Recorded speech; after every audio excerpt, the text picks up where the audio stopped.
Hey, what's up, everybody, and welcome back to the channel today for another movie review. Because Nadia and I are ready to get into our review of the new, highly anticipated film, The Flash, which you can see in theaters June 16th. 16th.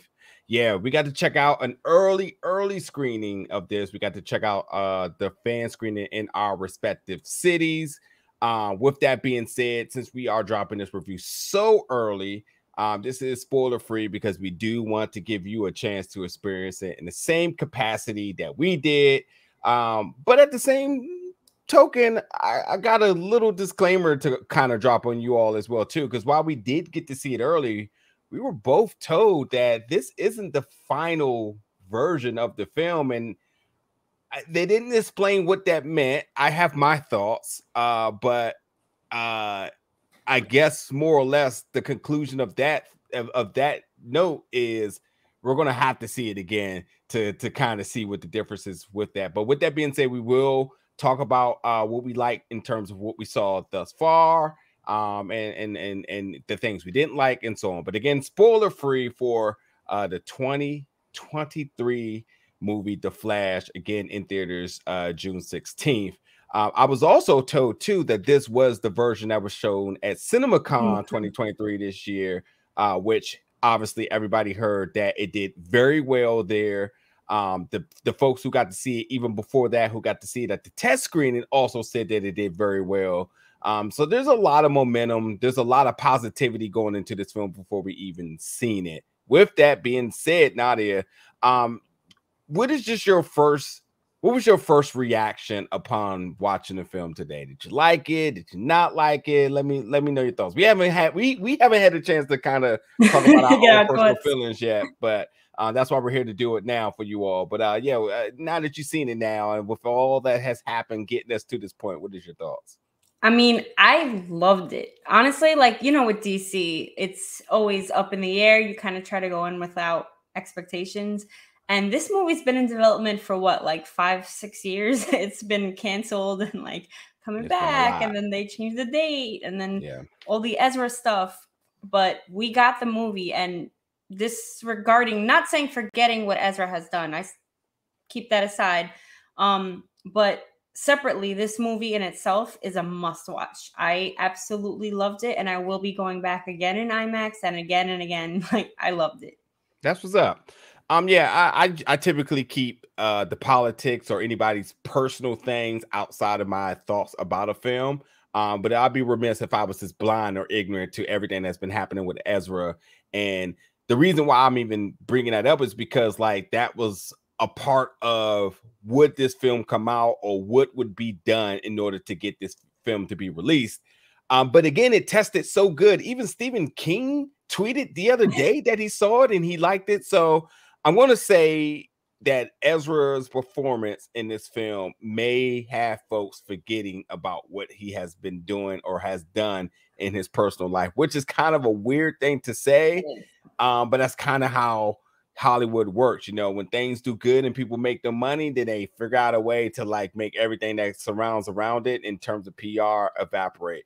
But with that being said, now that I got that off my chest, I enjoyed this film. I thought the opening of this film was really fascinating, and I was just on the edge of my seat in terms of just seeing the Flash move around, seeing how at time Dipsy Ezra was as Barry Allen, even though I'm not going to say who's my favorite Barry Allen, but it's very clear that the guy that played Barry Allen for 9 seasons is easily the best. But I'm just going to say shout out to Grant Gutherson. I'm just going to say that I did enjoy Barry and what he brought to the Flash. The opening scene was, again, the opening act of this film was definitely a tone setter for things to come. I think the only things I didn't like about the film is that times it did feel a little confusing. There were some moments I was kind of like, wait, what? But not too much that disengaged me. There was definitely some head scratcher moment. There was definitely some times where the comedy was just a lot. But I just think when it came down to the action, when it came down to the characters, these characters that we love, and honestly, when it comes down to just the fun, the adventure of this film. I think there's a lot of positive in this film that definitely outweighs any bit of the negative or the nitpicking that I may have with it. But overall, I definitely enjoyed this, and I'm definitely interested in seeing what this final product is going to be. That brings me to my next question. Right on that note, what do you think is the difference between what we saw now and what's going to be? Because I've talked to a couple of folks, and I try not to be so influenced by other people's thoughts and theories, because I said I'll bring it here with you.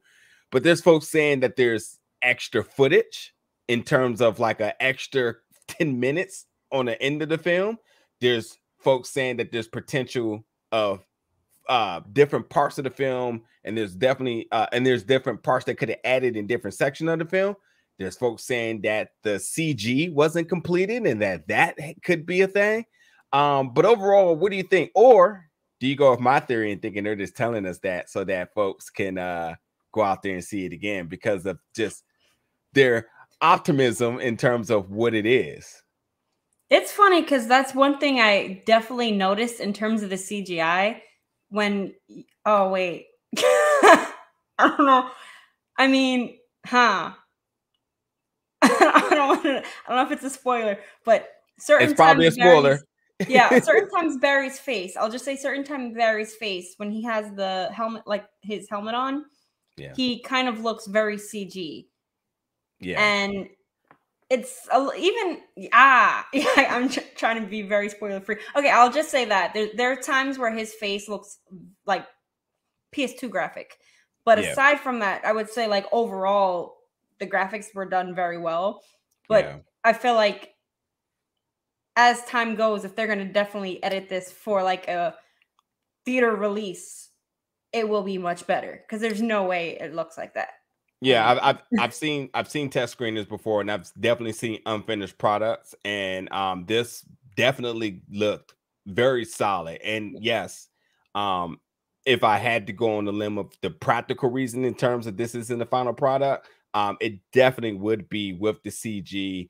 And there were moments in terms of where you can tell a major difference between a practical person and a CGI person. Yeah. And I think that's probably going to be the aspect that they changed to really bring these moments to really make these CGI renderings look as realistic as possible. But I will say, as it was, I wasn't like, oh, this is not good. I was just kind of like, maybe that's just what they're going after.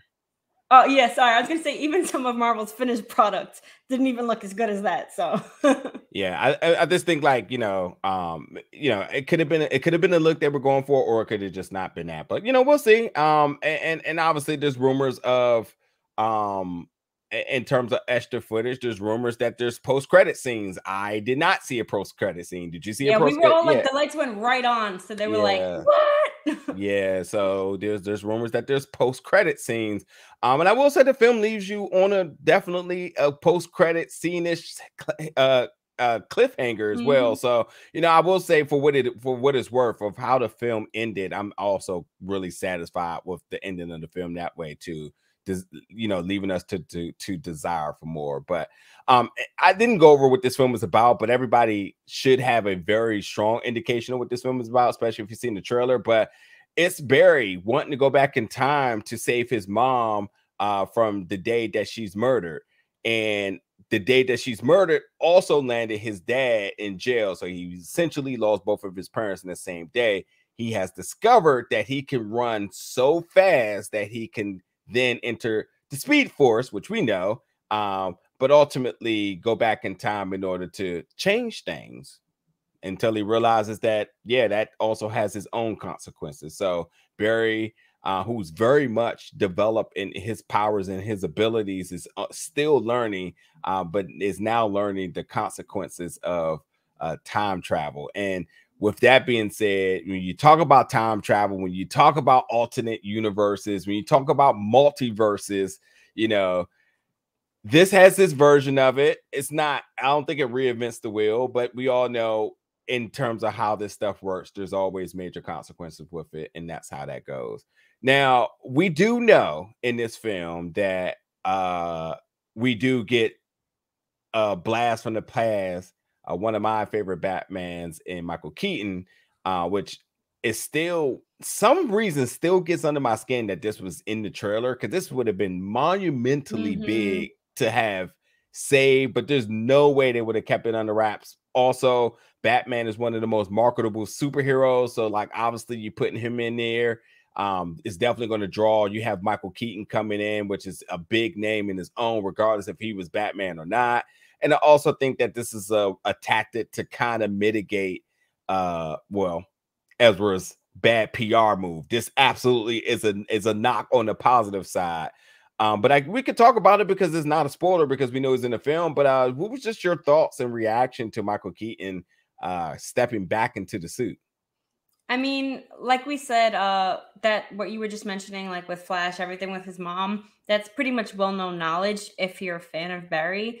And that was even kind of in the CW show as well, or any Flash comic. So I wouldn't consider that a spoiler. Same thing going in with Keaton. I think I would have much rather have been surprised with that.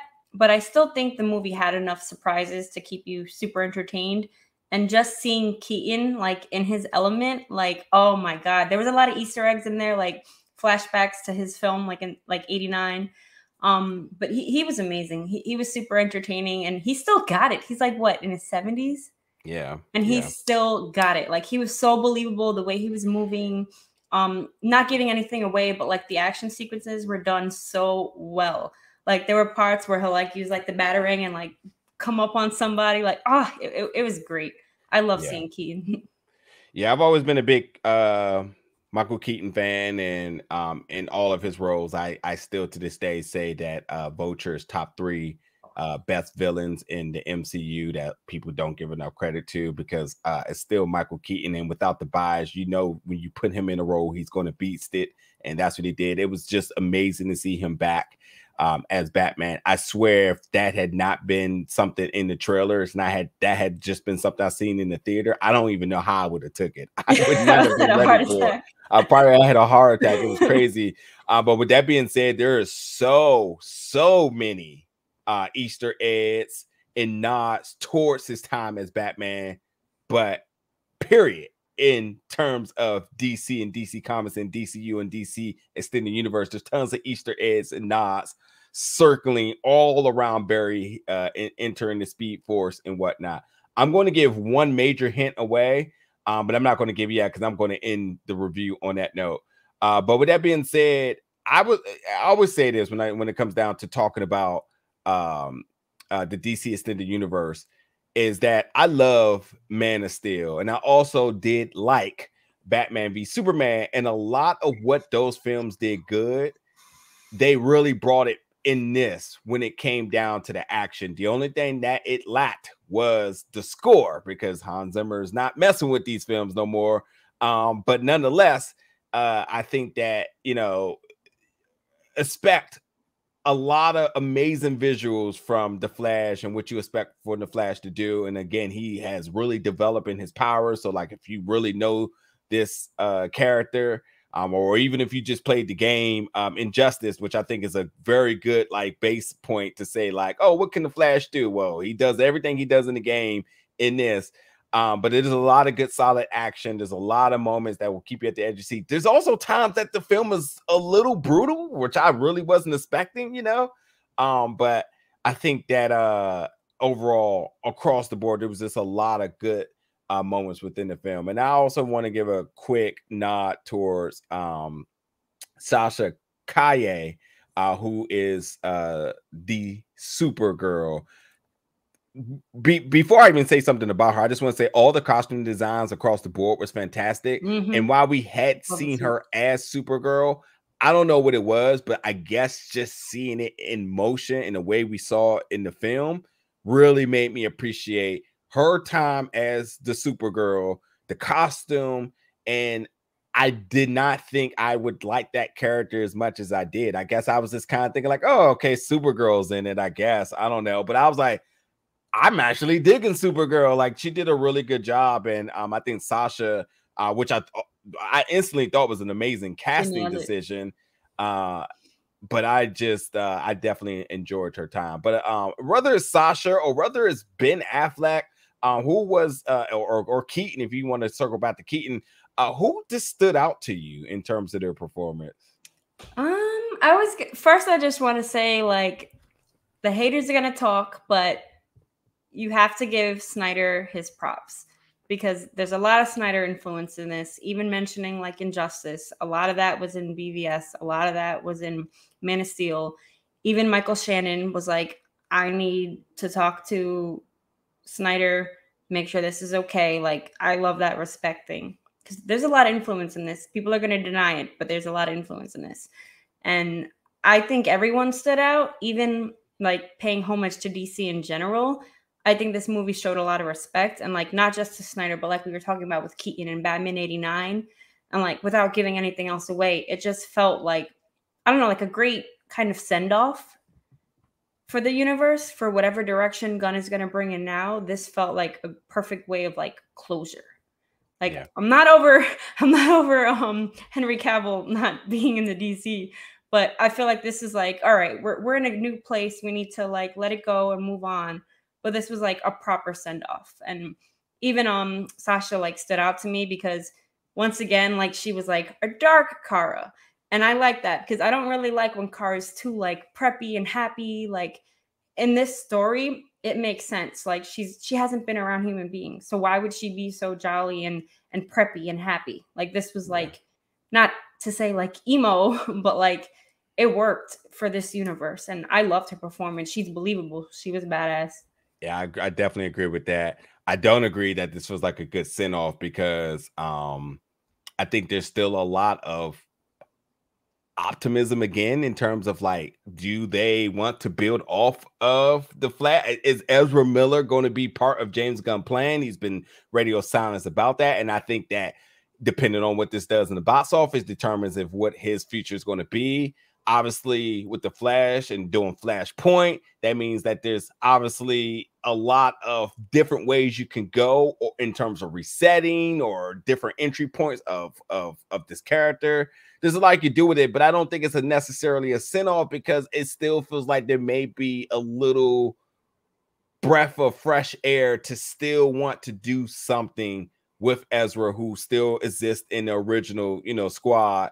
But could he be part of James Gunn plan? And does that invite future possibilities with some of these folks? I feel you. We do need to move on, but this movie makes you not. I think we just. I don't want to let go. Right. I don't want to spoil anything, but again, the beginning act of this film was like, oh, this is the future. This is what we could be doing, But obviously, James Gunn's in charge now, and James Gunn, with a good outing for Guardians of the Galaxy 3, made me kind of have a little bit more confidence in terms of the James Gunn I've liked before. But when you kind of just blow up the board and you start over, it's kind of like, But anyway, just to kind of move this towards an ending point here with the review, I definitely want to give another nod to a character that I enjoyed that I wish we had a lot more of, and that's Iris West by Kiersey Clemons, who I love. I think she's fantastic, and I think she has such great charisma, and I felt like we were completely gypped of seeing her and Ezra really show their dynamics together, because everything that we know Ezra to be in Barry is Kiersey as herself. So to kind of see that sort of like wittiness between the two of them was literally like are we going to get that? Are we going to move towards that? But this was a little bit of their early like familiarity to themselves. So they haven't really able to like really unwind to one another, which I just, but with that being said, there's some comedy in it. When it comes down to Barry versus Barry and Barry, shall I say, because we do know that Barry meets his counterpart from another point of his life. It worked, I guess. I wasn't the biggest fan of it. Oh, since you said that, then I'll say my little tidbit. I was gonna say the Parent Trap absolutely nailed. Yeah, the face in the face. So I was like, why is this so weird? But I'm praying with whatever edits they do, they fix that. Yeah, I don't know. I just wasn't buying it. And I guess because I felt like it was such a deterrent from everything that the beginning really gave us, to it was like, oh, okay, down this whole nother path or something. I don't know, but yeah, sometimes it was just a little too much, but sometimes I was like, okay. Last one thing I want to say is while Hans Zimmer did not score this film, I did love, who I do not know who was the composer for this, which I probably should look up really quick. I did love the score for this, because what the score did in this was truly paying homage to the classic themes and added its own new rendition, which I'm going to say, well, you know, the classic Batman theme. Oh, they hit that. And there's some other heroes that has their own very uniquely easily identifiable themes, and you hear sprinkles of that. And I love how they were just able to really bring it all together. And I just looked it up. Music by Benjamin Wallfish. It's I think that how they added these special renditions for these characters, I thought was really cool. I definitely want to get out to that. So that's all I'm gonna say besides my very last thing, which I'll give you a moment of anything else you want to share about the film. Spoiler free. Andy Muschietti, did I say that correctly? Yeah, the director. Yeah. I kind of want to see maybe what he would do with the Justice League, to be honest, if they go further. Yeah. I think he had a great balance of like darkness and humor, because I love Gunn, but I'm just waiting to see like how he's going to handle like something serious. So I'm almost like, I feel like Andy could nail this from what we've seen with this movie. I think he could totally nail the Justice League, to have like the balance. Like Snyder, I have like a love-hate. Like sometimes I love him. Like Man of Steel is one of my favorite comic movies ever. But I do understand that that's not for everyone. So I feel like going further with the Justice League, Andy had a perfect balance with darkness and humor that was funny. Yeah. Like that it worked. Andy has a background of horror. Mama, It Chapter 2. I think he comes in this and he absolutely creates a fantastic balance of what he is known for and the traits he's used in those films, and really did put together a really dope superhero film. It's hard to say anything negative about it. But again, I think the film has a lot going on. It may be sometimes hard for you to kind of wrap your head around it. And it's because like when you're dealing with time and you're dealing with timelines and the interception of these timelines, it does really become at a point of just saying like, huh? And the reason why it is difficult is because Barry isn't learning his lessons. So it's hard for you to be practical about like what he should do. I mean, it's the commentary you have as a viewer is like, hey man, don't do that. Or wait, should you do that? Or like, wait, I think I would have did that. It's like a lot, and it comes at you really, really, really quick. So with that, it did Multiverse of Madness better than Multiverse of Madness. I'm not going to say. I ain't going to go that far. I'm going to say that. It's just they're just different, you know. And again, I couldn't even make a statement like that and actually be confident in saying that, because there was just so much happening in this.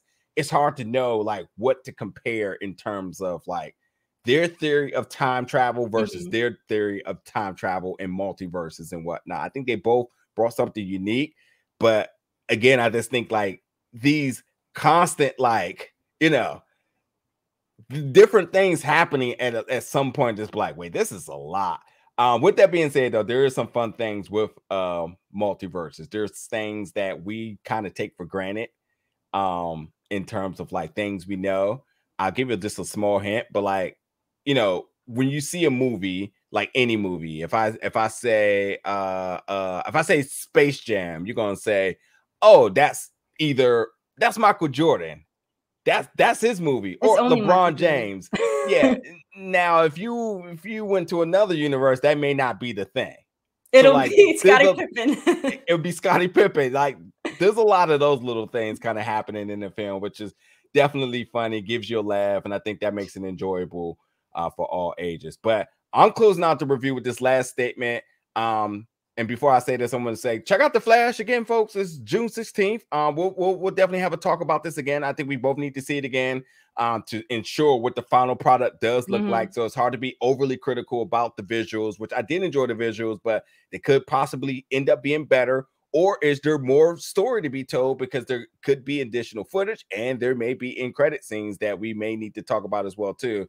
But that cliffhanger. Yeah, the cliffhanger was dope. I'm going to give that. The cliffhanger was dope, and it definitely leaves you like, But the last time I'm gonna say, folks, and you all get in the comments, let us know your thoughts about The Flash. If you got to see it at the fan screening around in your respective cities, 25 cities got to see it tonight, and we got to see it in 2 of those 25 cities.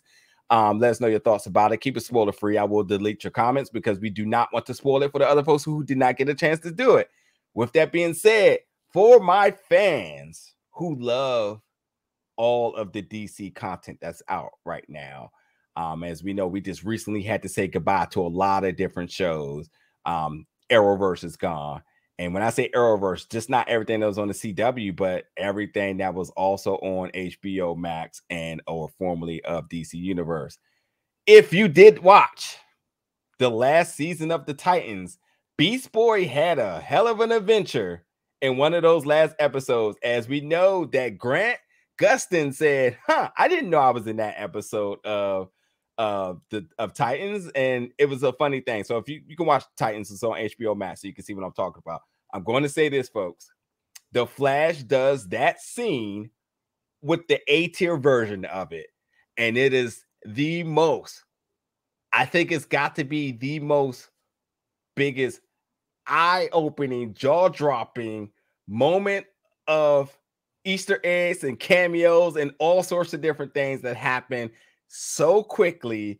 It's going to have you either clapping or excited or just jumping. It's very, very, very, very, very cool. There's a super cool moment in this film. When I say super, I mean super cool moment in it. And as I mentioned, it is like what Beast Boy went through in Titans, except it's the A-tier version of it. And so that's all I'm gonna say. Y'all come back for our full-blown review, because I think we'll do another review when we see what the final product is going to be, talk about it then we'll get around to spoil the review once the film drops, because I don't want to spoil it for you all. But hey, get in the comments, let us know your thoughts about it. Thank you so much for checking us out, and we'll see you back very soon for more content here. Thank you so much, folks.